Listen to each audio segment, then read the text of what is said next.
Sì, grazie Presidente. Allora, su questo provvedimento noi in Commissione abbiamo fatto alcuni ragionamenti che ci hanno portato anche a presentare degli emendamenti. Perché, Presidente, qui noi vogliamo coordinarci con una legge nazionale che da molte parti è stata definita ovviamente insufficiente sia per il numero di famiglie che potrà in qualche modo intercettare, sia per le risorse messe a disposizione di chi poi risulterà beneficiario di questo intervento. I numeri in Italia ormai li conosciamo tutti, abbiamo avuto modo di conoscerli anche in questa regione grazie alla misura di inclusione attiva che, come ricordava il Presidente Rotelli, è stata approvata in quest'Aula ormai due anni fa. In Italia ci sono quasi 4.700.000 persone in povertà assoluta. Si è fatta una stima di quante potrebbero essere intercettate con il reddito di inclusione nazionale, si parla di 1,8 milioni. Da qui ovviamente le critiche mosse al fatto che questo può essere considerato un primo passo per magari cercare di capire come risolvere una volta per tutte quel problema, ma ovviamente non può essere un passo definitivo. Qualcuno ha detto diamo merito al governo di aver fatto qualcosa, evidentemente altri governi hanno fatto neanche quello e può essere ovviamente una riflessione condivisibile, anzi lo è. Io per quanto riguarda invece il DDL che andremo a discutere fra poco, in Commissione ho fatto presente una cosa molto semplice. Noi vogliamo allinearci o vogliamo allineare le due misure, ma così come è stato presentato dalla Giunta regionale rischiamo non solo di non raggiungere il risultato, ma di creare delle vere e proprie ingiustizie. Io ho provato a spiegarmi anche in Commissione sul perché ritengo che così come è stato proposto rischiamo di fare in alcuni casi un vero e proprio danno. E allora ho cercato di presentare degli emendamenti per andare a risolvere magari queste situazioni. E mi riferisco al fatto che, soprattutto ovviamente, al fatto che con l'integrazione prevista e per come è stato strutturato il REI, soprattutto in fase di prima applicazione, perché c'è un tetto del reddito di inclusione che dovrebbe essere sui 3.000 euro per le persone, diciamo così, single beneficiarie della misura, che però in fase di prima applicazione sarà anche inferiore, verrà riconosciuto solo 3/4 di quel tetto che lo stesso legislatore ha individuato come congruo, ma non si sa perché in fase di prima applicazione verrà riconosciuto solo il 75% dello stesso, questo sempre perché qualcuno poi non vuole complicare le cose più di quelle che sono, perché non c'era assolutamente motivo di fare un intervento del genere, ma ormai prendiamo atto che è stato fatto. Questo cosa comporta? Che il reddito di inclusione cosiddetto avrà un massimo per nuclei, monofamiliari, monopersonali, chiamiamolo come vogliamo, di 187 euro. Con l'integrazione prevista in questo DDL possiamo arrivare a 185 euro di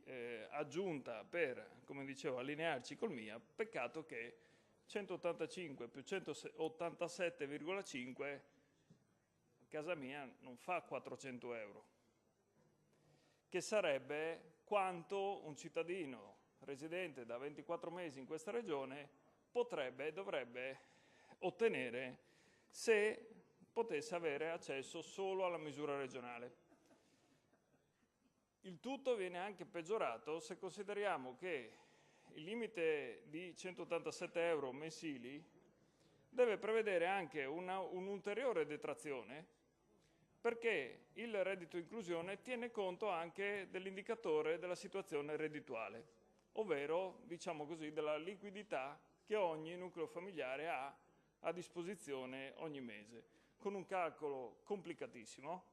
fatto di somme da aggiungere e somme da sottrarre a seconda della situazione di ogni nucleo familiare, e anche lì contribuiamo a semplificare le cose in una maniera totalmente inconcepibile, ma ci troveremo nelle situazioni in cui la differenza potrebbe non essere più di 20 euro o quasi 30, ma potremmo avere differenze anche ben maggiori. Allora, io quello che non ho capito di questo provvedimento è perché, se prevediamo un'integrazione del REI per allinearci con il MIA, non lo facciamo effettivamente. Ovvero non facciamo in modo che chi percepisce o chi sarà beneficiario del reddito di inclusione istituito dal governo non possa avere la stessa possibilità dei cittadini effettivamente residenti in questa regione, che senza quell'istituto avrebbero delle somme sicuramente maggiori, perché poi, dobbiamo dirlo, questa regione col provvedimento di 2 anni fa prevede delle somme superiori a quelle che istituisce il governo. Solo che noi qui ci troviamo con queste integrazioni a fare di fatto un danno a nostri cittadini che fino a un mese fa potevano magari ottenere chiamiamolo un assegno anche mensile, faccio un esempio, di 400 euro, perché il loro ISEE è pari da 0 a 1000, perché noi qui ci siamo inventati gli scaglioni che lo Stato non ha, quindi anche qui non c'è allineamento tra le due misure, ma insomma potrebbe essere riconosciuto un assegno di 400 euro. Stiamo parlando delle persone che praticamente non hanno effettivamente nulla, ma che con questa norma dal 1° gennaio 2018, qualora si dovessero trovare in una situazione di fare la domanda per il reddito inclusione, potranno ricevere, se gli va bene, al massimo 180 euro. Ora, il motivo per cui questo, o comunque quello che poi viene integrato, ma che comunque non raggiungono i 400 euro. Io sinceramente il motivo di questo non l'ho capito. Ci sarebbe anche un altro discorso da fare, che invece è in qualche modo all'incontrario, ovvero che le integrazioni previste per i nuclei con 1 o più figli potrebbero paradossalmente essere superiori a quelle che noi riconosciamo per le nostre, diciamo così, famiglie, per le famiglie del Friuli Venezia Giulia che possono avere accesso al MIA. Ed è il motivo per cui, per evitare strumentalizzazioni, noi non vogliamo assolutamente andare a togliere soldi a famiglie con 1 o 2 figli che avrebbero in qualche modo un vantaggio da questa norma, ma è il motivo per cui abbiamo presentato un emendamento per dire: vogliamo allinearci al REI? Benissimo, facciamolo, ma facciamolo anche per quanto riguarda le cifre più alte, non solo ovviamente per le cifre più basse. Allora, se vogliamo allinearci al REI, è anche giusto dirci che con la norma nazionale una famiglia con 2 bambini potrebbe vedersi riconoscere un reddito di 461 euro, a cui noi oggi aggiungiamo 235 euro e quindi andrebbe a un 700 totale, mentre una famiglia friulana che non può accedere al REI se ne vede riconoscere solo 500.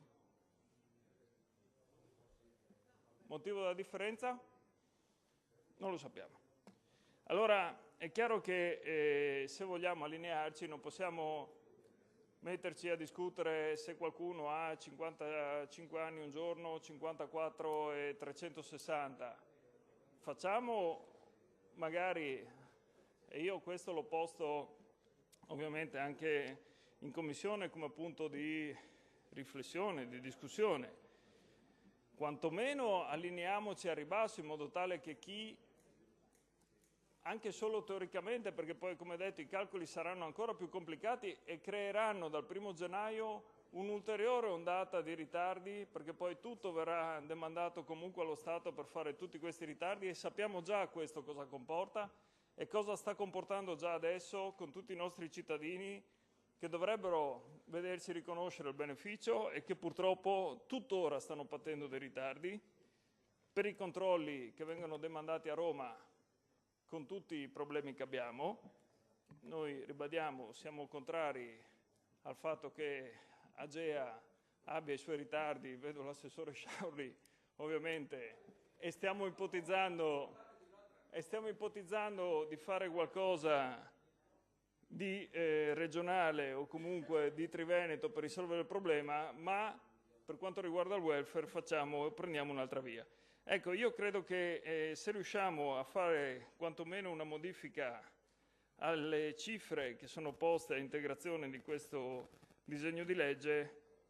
noi che già non condividiamo il fatto di doverci allineare alla legge nazionale in qualche modo, potremmo anche magari non votare contrario a questo provvedimento. Ma se le cifre saranno le stesse e se ci sarà la possibilità anche solo in un caso di ottenere meno soldi di quelli che si otterrebbero senza tenere in considerazione il REI, e allora ovviamente le nostre azioni saranno di conseguenza. Grazie.